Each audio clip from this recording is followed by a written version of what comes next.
Alors, j'ai pris l'avion il y a quelques jours et à chaque fois, en sortant de la salle d'embarquement, je passais par des tunnels comme ceci qui mènent directement à la porte de l'avion. Là, sur la photo, c'était au terminal F de l'aéroport Charles de Gaulle à Paris. Et au bout du tunnel, juste avant de passer la porte de l'avion, à chaque fois, je voyais un pupitre comme ceci. Du coup, ben, j'ai pris quelques photos parce que j'ai remarqué un point commun qui a attiré mon attention. Est-ce que tu sauras me dire de quel point commun il s'agit? Je te laisse réfléchir, tu peux mettre pause, revenir en arrière, zoomer, et à la fin de la vidéo, je te dirai eh ben, quel est ce point commun qui a attiré mon attention entre tous ces pupitres dans les passerelles d'embarquement. Alors déjà, regardons à quoi servent ces pupitres. Ce sont des pupitres qui servent à contrôler tout simplement ben, le tunnel qui ressemble à ceci et qui est une passerelle d'embarquement passager. Si tu prends l'avion, tu devrais rencontrer souvent ce genre de machine-là. Et en fait, c'est tout simplement un sas donc, qui va permettre de relier ben, les différentes salles d'embarquement aux différentes portes de l'avion. Donc, s'il n'y en a qu'une, ben, c'est celle de l'avant. S'il y en a deux, comme sur les A380, ben, tu auras deux passerelles d'embarquement.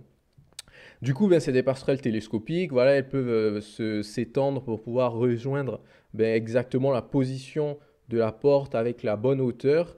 Il y a des systèmes d'anti-collision, de détection de la distance pour la sécurité. Et puis, ben, ça permet de faire à la fois l'accostage et puis le désamarrage une fois que l'avion est prêt à décoller. Du coup, ben, en bout de tunnel, donc, on a un pupitre comme ça de commande qui est situé là, juste avant la porte de l'avion. Et c'est un pupitre qui comporte différents organes pour contrôler automatiquement en fait les mouvements de la passerelle. Donc on va pouvoir jouer par exemple ici sur le joystick qu'on voit sur la droite là et la petite manivelle en noir donc qui nous permet ben, de se rapprocher ou de s'éloigner de la porte de l'avion.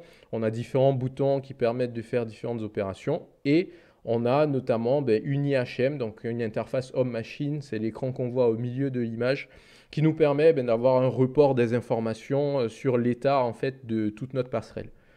Du coup, pour revenir au pupitre du début, est-ce que tu as identifié le point commun? Si on zoome sur les IHM, en fait, tu vas te rendre compte qu'à chaque fois, c'était des IHM de la marque Schneider Electric avec ben, la référence Magellis, donc des IHM Magellis de Schneider Electric.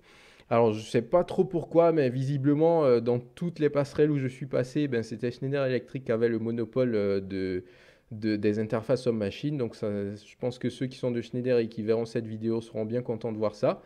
Mais voilà, ça a attiré ma curiosité et puis ben, j'aimerais bien comprendre pourquoi. Donc pareil, ceux de Schneider, si vous avez une petite explication ou bien ben, les constructeurs de passerelles pour savoir pourquoi du Magellis à chaque fois, ben, ça m'intéresse de savoir. Je pense qu'il doit y avoir une petite raison derrière.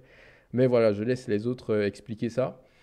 Donc pareil, on retrouve ici voilà, du télémécanique. Donc il y a une marque Schneider, c'est l'ancien nom des IHM. Donc Magellis aussi. Et pareil encore sur les deux dernières IHM que j'ai vues au niveau des pupitres de contrôle des passerelles.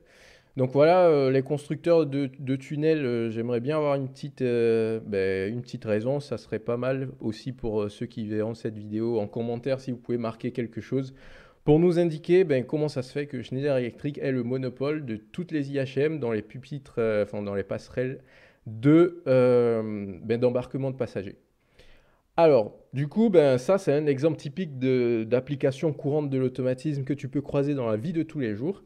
Il y en a plein comme ça, hein. Enfin, si tu te balades en ville autour de toi, tu en verras plein. Du coup, je t'invite à ouvrir les yeux quand tu te balades tous les jours. Tu verras que l'automatisme est beaucoup plus présent dans nos villes qu'on le croit. Et puis, ben, abonne-toi à la chaîne YouTube et on se dit à bientôt pour de prochaines vidéos.